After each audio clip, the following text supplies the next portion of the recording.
All right, I believe we are all set. And action, off we go. Welcome to Here's Your Freaking Podcast with the Jason Lee and Clark Show. As always, thank you for being a part of the podcast. Stay up to date all things JLNK by heading over to jlnkshow.com. What am I going to talk about on the podcast today? I think I've come to the conclusion. Who are the thirstiest people on the internet? Oh, man. The guys that comment, beautiful. That's what I thought, too, but I think I'm wrong. I have a new theory. The thirstiest people on the internet are professional athletes. We'll look at another example of professional athletes always getting screwed in the DMs. We'll take a look at a lady who had sex with identical twins, and she doesn't know who the baby daddy is, and neither does science. We'll look at the most dangerous sex positions, and is a sex menu necessary to spice up things in your bedroom? This is going to be an uncomfortable situation. And then we're going to talk about, some son of a bitch in New Jersey beat up the Easter Bunny. Oh. We'll get to all that later on in the podcast. Let's start with, speaking Easter was last weekend, and unfortunately, Easter got jumbled a little bit. Most of us were focusing on the Easter, and we totally missed out on something great in Japan. So put it down on the calendar for next year. It's called Kanamara. It is a festival, a fertility festival, and they celebrate in grand style. Goodness. With a parade of penises. Do they throw candy, or how does this work? Sorta. Most would disagree, but occasionally you'll meet somebody that'll say, yeah, it's just like candy. Yeah. Tourists, couples, and families basked in the glory of a sexual celebration that included a parade of penises in Japan last weekend. Giant phallic-shaped items were paraded through the streets, it says, with glee. Well, I mean, if you see one, you're going to start laughing, be like, check it out. Look how big that one is. The festival, the fertility festival, is it's to honor the legend of a blacksmith by the name of Edo Period. He lived from 1603 to 1668. Oh. Why is Edo celebrated? Because it was the great Edo that forged an iron dildo to break the teeth of a sharp-toothed demon. Oh. Who inhabited the insides of a woman. Our man. Thereby, he's there, just got the hammer, he's pounded down. He's like, this is going to be the biggest dick ever. The iron dildo that was used to break the teeth of the sharp-toothed demon that inhabits the insides of a woman, thereby castrating the man on their wedding nights. Wow. That's a lot to take in. So they honor that with a fertility festival and a parade of penises that hopefully don't break the teeth out of anybody. All right, here's my theory. We always thought it was the lovable losers that are taking up space in somebody's basement. Those are the thirstiest people on the internet, right? I'm starting to believe, because every week now we get a new story about someone else, some other professional athlete that has been duped by someone else on the internet claiming to be, looking for sex. Apparently, if you want sex from a professional athlete, all you have to do is slide up in the NBA DMs. It paints a very wild picture of what it must like to be even like the sixth man on an NBA bench. Like, you would just open your DM, like you're bored. Open your DMs. There's and apparently, sex waiting for you. They reply to all of them. A man is in prison in Georgia, and he has managed to put together a phishing scam that targeted players from both the NBA and the NFL. About 6 years ago, this guy was convicted of computer fraud, aggravated identity theft, after spending about $325,000 of stolen money from bank accounts from his victims. Okay. You would think that maybe when you get sent to prison for shit like that, you'd be like, yo, I got to slow my roll. Yeah. I got to go legit. I got to behave like a normie now. He did it. Federal authorities are now alleging that this man targeted professional athletes by pretending to be a lady, an adult film star. Oh. He, according to the prosecuting attorney, he used a two-pronged strategy to obtain login credentials for Apple accounts held by professional athletes. First, he promised, while posing as a female adult star, to send players sexually graphic recordings. I mean, I understand why they fell for it. Again, you're a professional athlete. Doesn't seem like you should just go outside, touch some grass, and you'll probably get laid. It's probably pretty easy. At the same time, he also posed as an Apple Computer Service representative to get passwords and account authentication details from the athletes. Numerous victims were said to be duped by the scam that allegedly allowed the man access to credit and debit card numbers that gave him access to their Apple accounts. There are also other allegations that his extracurricular activities in prison... Oh, no. That wasn't the only racket that he was running. Apparently, also, while he was in prison, he was involved in sex trafficking, where he allegedly coerced a female victim into performing commercial sex acts with professional athletes. All from prison? Wow. He even arranged flights for the female victim to meet them. Last week, he pleaded not guilty to wire fraud, computer fraud, aggravated identity theft, and sex trafficking. Yikes. That's all of them. Although, if you open your DMs and somebody's like, hey, I want to send you some video of me doing some stuff, like, okay, send it away. What happens when you have sex with identical twins and you get pregnant? A woman in London had sex with identical twins separately within 4 days of each other. Has now been told it's not possible to identify who the baby daddy is. It's because their DNA is identical? Mm-hmm. The mom, who cannot be named for legal reasons. She likes to get after it. And one of the twins took the case to court after the other brother was named the father on the child's birth certificate. The pair launched legal action that they wanted to legally be recognized as being the parents of the baby. Federal... so wait... Like they don't know, but they also can't find out whose kid it is. I guess these two are maybe like a couple now, and they're like, well, we want the baby to be ours, and for some reason the other brother got named as the father of the baby. Family court judge declined to remove the name of the alleged father on the birth certificate. That would be the other brother, prompting the woman and the other twin to take the case to the courts. Panel of judges has now ruled that it's not possible to know for sure who the father is. Oh, man. What are you doing if you're this baby mama and you have to go home and tell your parents, you're like, I have good news. You have a grandchild. I have the bad news. I fucked two dudes that are exactly the same. And now we don't know who the daddy is. Do her friends high-five her the same way our friends would high-five us? Like, nice. The real question is, I just want to know from this lady, so were they both the same or were they, like, wildly different? What was the difference between these two twins who were otherwise identical? Hey, but also, do both of them have to pay for it? If he legally recognizes the dad, he's probably going to write a check, right? Even if he's not, or they want the kid? The court heard that the DNA testing could not distinguish which of the dudes was the father, although scientists may be potentially able to do so in the future. They just can't do it right now because we don't have the technology. Dude, that's insane. The judges did say that the twin on the birth certificate would no longer have parental responsibility until the court hears further argument. Wow. So it looks like the lady and the other brother are going to get their wish, and they're going to get the parental rights. According to a new survey... Did she say anything about how it happened? She didn't lay out any scenario. Her, of course, being the scenario. Mm-hmm. According to a recent survey, 62% of sex injuries happen during what form of sex? This is a physical injury, not just, this isn't psychological hurt feelings. This is a physical injury. Unnatural. The most devastating of all injuries is what? Well, the worst thing that can happen to you, right, is a penile fracture. Don't they when you break your dong. It's girl on top, right?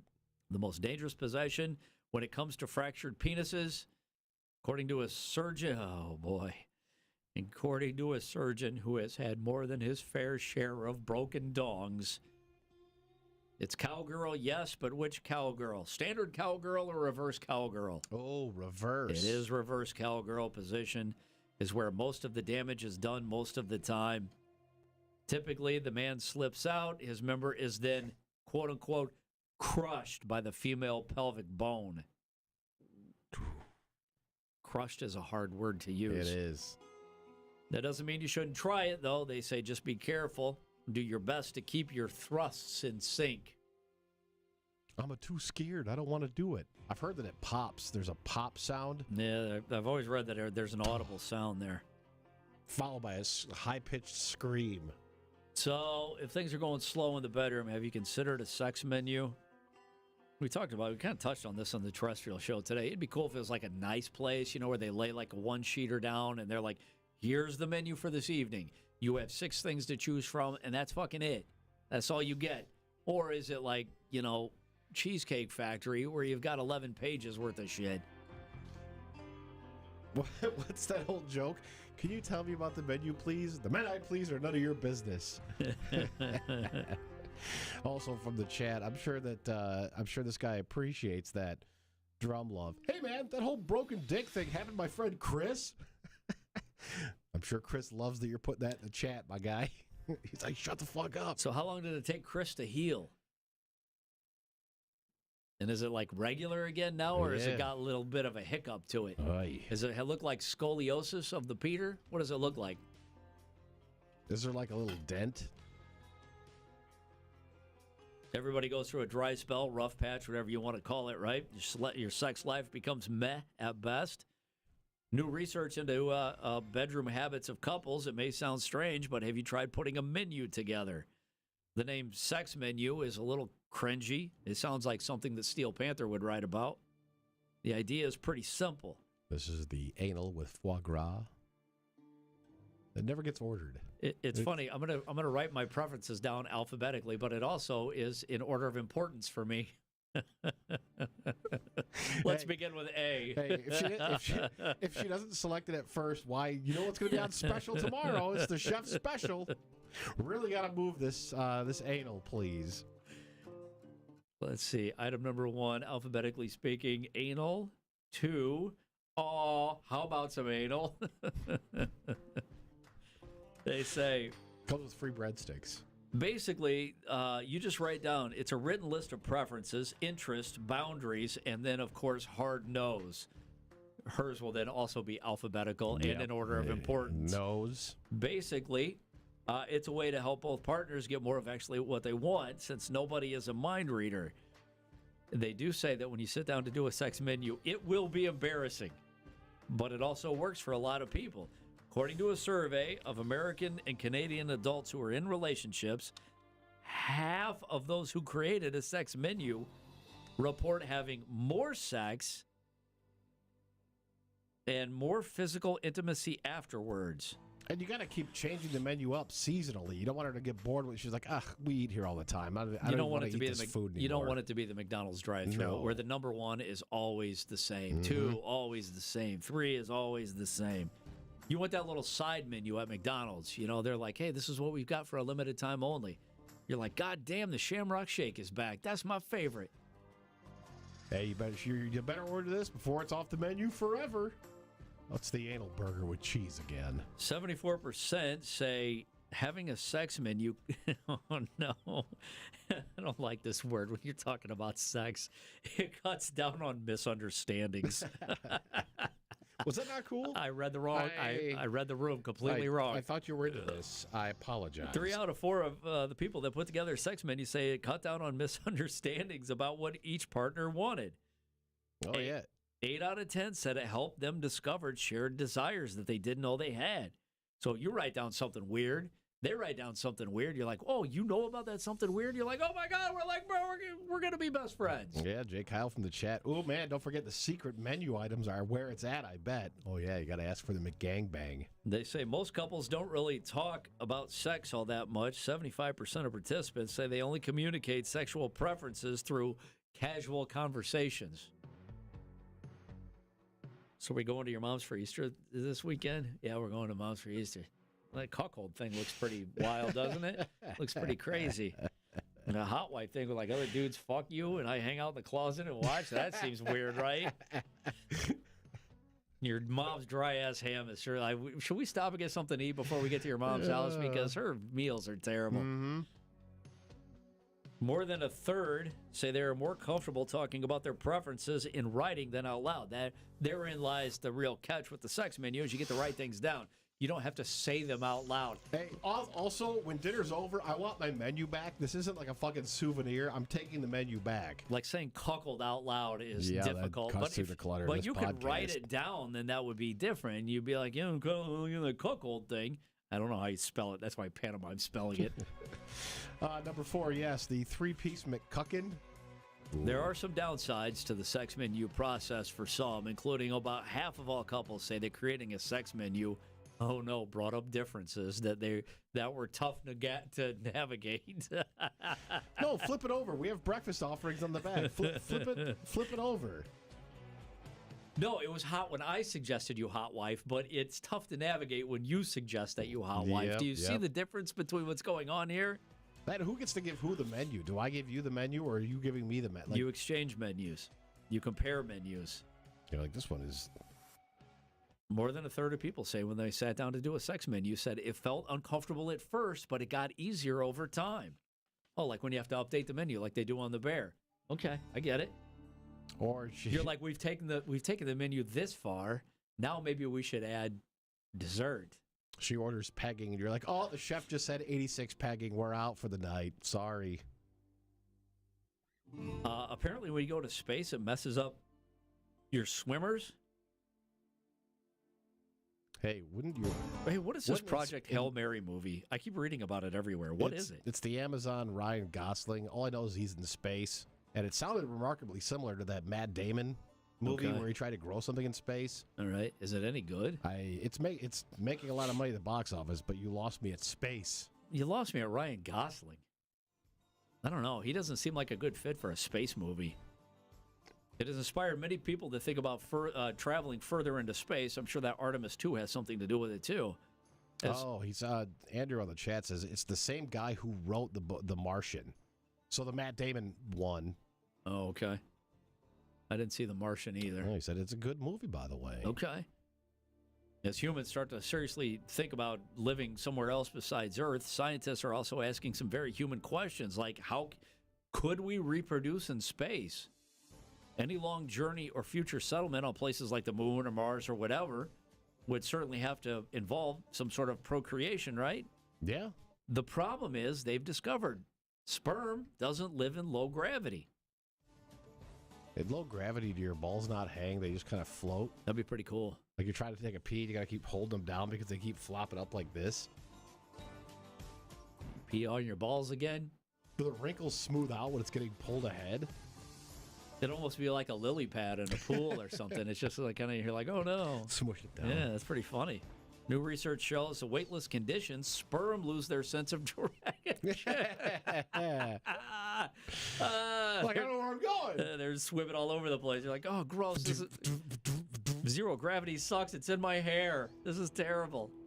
They say in weightless conditions, and I mean, it makes sense, sperm lose their sense of direction and have a harder time swimming where they need to go. The good news is researchers have found that adding a hormone tied to pregnancy will help sperm function normally, even in simulated microgravity. Scientists say that these findings could be the key to making human life possible beyond Earth someday. It just went everywhere. Yeah. It was everywhere. Yep. There was no direction whatsoever.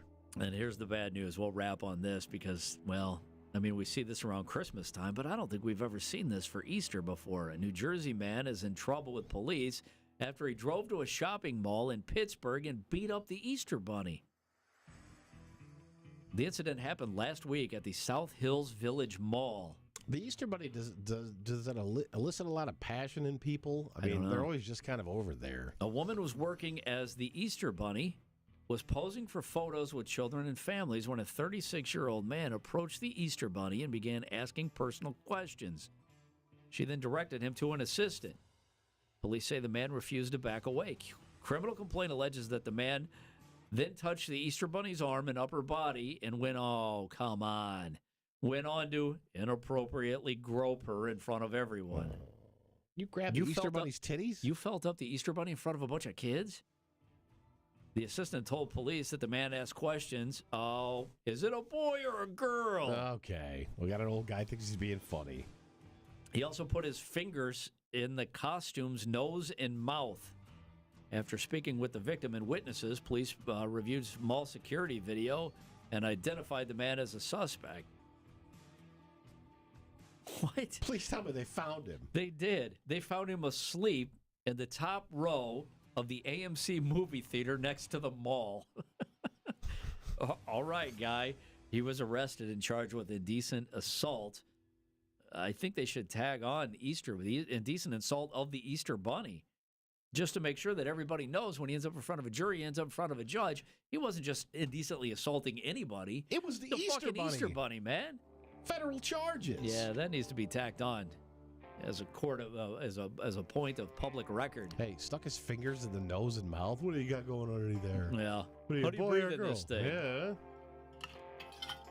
There you go. There's the podcast for this week. As always, thank you for being a part of it. We appreciate that. Again, stay up to date, all things JLNK, by heading over to jlnkshow.com, and we will see you next Tuesday.